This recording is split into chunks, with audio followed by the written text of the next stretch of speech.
네, 이어서 남자부 베스트 7입니다. 윙 스파이커는 대한항공의 정지석, 한국전력의 러셀, 미들블로커는 한국전력 신영석, OK금융그룹 진상원 선수고요.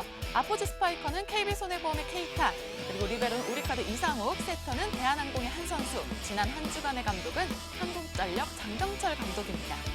최천식 해설위원, 이번 주 MVP를 선정해 주시죠. 네, 저는 이번에 현대캐피탈에서 한국전력으로 이적을 한 신영석 선수를 MVP로 뽑았고요. 네. 이적하자마자 첫 경기를 대한항공과 치렀었는데요. 이날 경기에서 8득점, 서브 2득점, 블로킹 3득점의 기록이 있었습니다. 한국전력 같은 경우는 올 시즌 박철호 선수를 FA로 라이트로 영입을 했고요. 외국인 선수 러셀을 왼쪽으로 뽑았기 때문에 그동안 취약점이 중앙이었거든요. 이 중앙의 약점을 신영석 선수가 가세하면서 이날 경기에서 충분히 잘 만회를 해준 것 같습니다. 네, 신영석 선수 기록도 기록이지만 분위기 자체가 달랐습니다. 신영석 선수가 합류를 하자마자 이 경기 한국전력이 승리를 하면서 7연패를 끊어냈고 또 시즌 첫 승을 거둘 수가 있었는데 대한항공을 상대로 정말 오랜만에 승리였어요. 네, 대한항공을 상대로 마지막으로 승리를 거둔 것이 2017년 12월 31일입니다. 그러니까 1050일 만에 대한항공 승리고요. 이날 경기 전까지 대한항공이 4연승, 한국전력이 7연패였기 때문에 두 팀의 분위기가 정말 달랐었거든요. 네. 이날 경기로 첫 승을 따낸 한국전력 화이팅이 돋보였습니다. 그렇습니다. 정말 이제는 달라진 한국전력을 보여줬는데 거의 3년 만에 대한항공전에서 승리를 거둘 수가 있었습니다.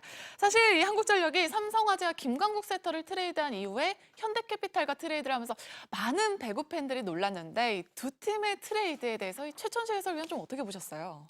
사실 저도 깜짝 놀랐고요. 네. 사실 이 신영석 선수의 트레이드는 시즌 전에 수면 밑에서 이제 진행이 됐었거든요. 그래서 성사는 되지 않았었는데 이 신영석이 이적을 한다? 저는 감히 예상을 못했었는데 네. 본인이 받아들인 정치적인 충격도 상당히 클 거예요. 그렇지만 그거를 이제 하루 만에 잠재우고 한국전력이 완벽하게 녹아드는 모습을 보여줬고요.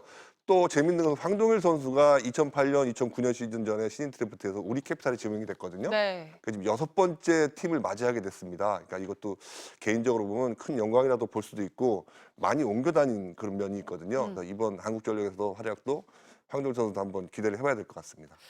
지금 이 어떤 선수들이 트레이드가 됐는지 자막으로 살펴볼 수가 있었는데 딱 팀 색깔이 드러났습니다. 한국전력은 현재를 선택했고요. 이제 현대캐피탈은 미래를 위한 선택이었는데 아무래도 이 현대캐피탈은 역대급 리빌딩이라고 할 만큼 이제 선수층이 많이 어려졌어요.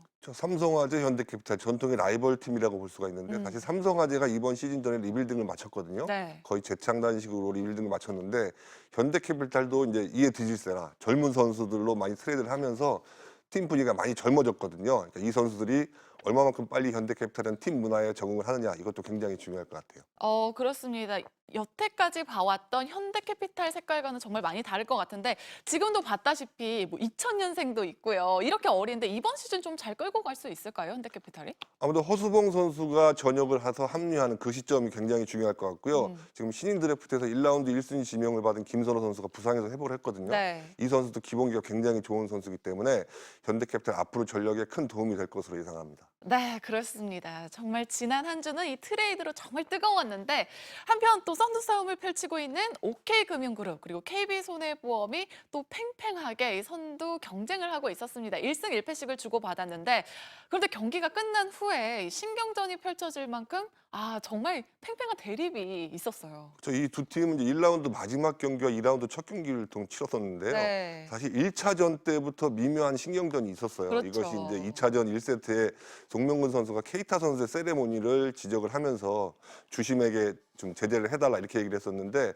결과적으로 경기가 이제 KB손해보험의 3대1 승리로 끝났고요. 그 이후에 선수들끼리 신경전을 벌이는 모습을 봤거든요. 그러니까 좀 승부는 승부고 네. 세레모니도 케이타 선수 같은 경우도 제가 중계를 하면서 느꼈던 부분은 상대팀을 바라보면서 하는 세레모니는 분명히 상대를 자극할 수가 있거든요. 이 부분은 또 앞으로 자제해가지고 있어야 될 것 같습니다. 네, 그렇습니다. 개막 후에 나란히 6승 1패씩을 기록했습니다. 그 전까지는 패가 없었다가 이 두 팀이 만나고 나서 이제 패가 생겼잖아요. 앞으로는 좀 어떤 팀이 유리할 거라고 보세요? 올 시즌을 보게 되면 OK금융그룹이 상당히 좀 안정적이에요. 펠리페 선수가 가세하면서 범실이 많았던 팀이 그동안 전통적으로 OK금융그룹이었거든요. 올 시즌은 7개 구단 가운데 범실이 가장 적습니다. 굉장히 안정적인 공격력을 갖췄다고 보고요. KB손해보험 같은 경우는 케이타 선수에 대한 의존도가 너무 높다는 게 저는 좀 그렇죠. 걱정이 돼요. 지금 개인 득점에서 294득점으로 가장 많은 득점인데 반면 중앙 속공은 34득점밖에 없습니다. 이 중앙 속공이라든가 킥오프의 점유율이 많이 올라가야만 KB 손해보험의 돌풍이 좀 더 이어질 것으로 저는 봅니다. 이상열 감독도 이 케이타 선수의 체력적인 부분을 걱정하는 이야기를 했는데요. 이 두 팀이 과연 이 선두 경쟁이 어떻게 이어질지 지켜보시면 좋을 것 같습니다.